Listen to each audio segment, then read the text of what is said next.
Kevin here. I never thought in a million years that I'd be making a video like this, but here we are. On this most sacred and left wing of Labor Days, let me declare, I am Antifa. I will always be Antifa. I will always stand against fascism, racism, and bigotry in all of its forms.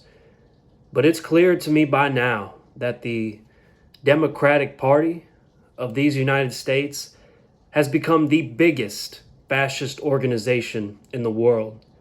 Joe Biden is an absolute joke, a national embarrassment, a mutt, a disgrace. He's the freaking real-life President Jimbo from Smiling Friends.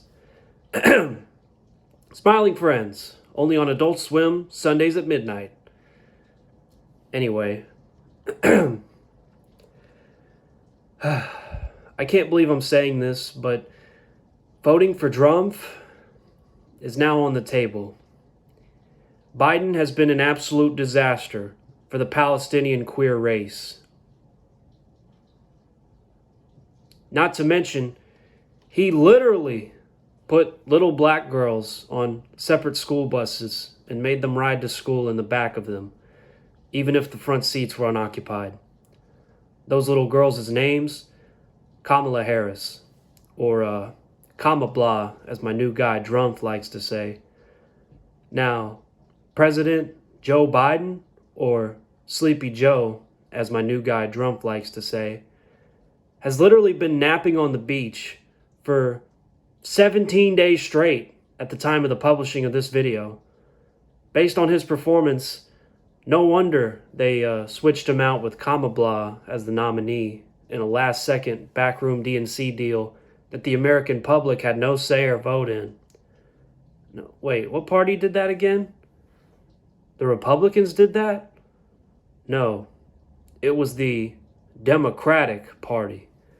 Now, I might be from the trailer park, but I ain't dumb, and that don't sound too democratic to me. Yeah, you heard me. In case you didn't know, us rednecks, we're the real Antifa. We're the real leftists.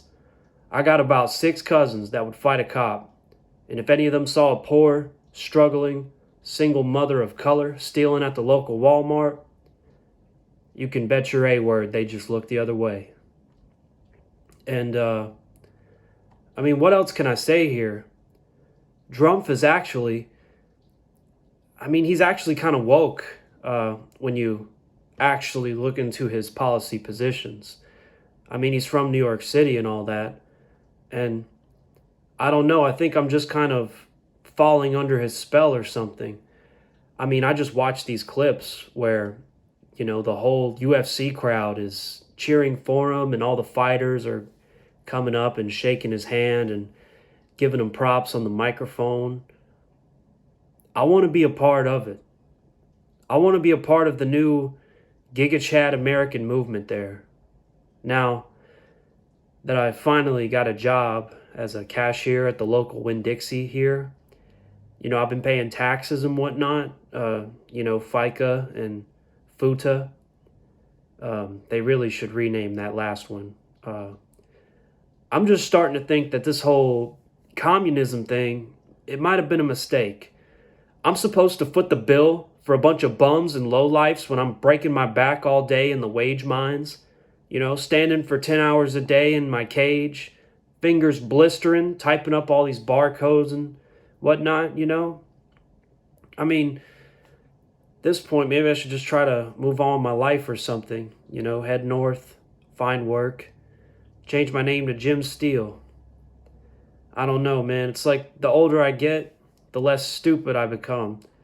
And every single day in Joe Brandon's America, it's just getting harder and harder for the poor schmucks like me out there. You know, these working class stiffs.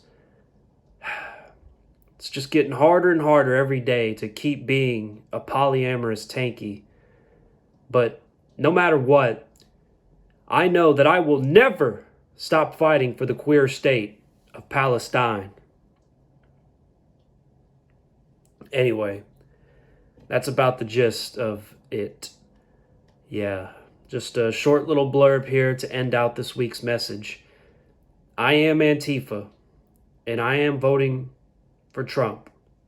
And I call on all my fellow Antifa and my fellow libtard liberals to do the same with me come election time. Trump,